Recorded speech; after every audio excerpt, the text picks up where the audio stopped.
dil, can, Pakistan.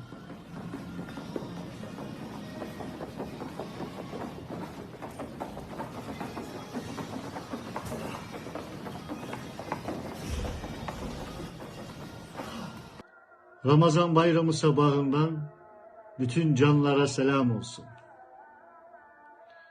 Rabbim bu bayramı tüm İslam alemine, tüm insanlık alemine, ülkemize, siz kıymetli büyüklerime, değerli kardeşlerime ve bütün canlara güzellikleri ardınca getirsin.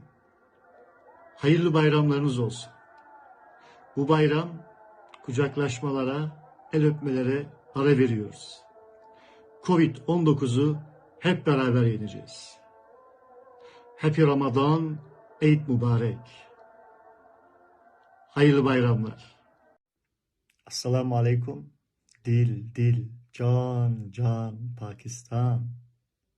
आपको जलाल अल अब्दुर्रहमान जानिब से ईद मुबारक.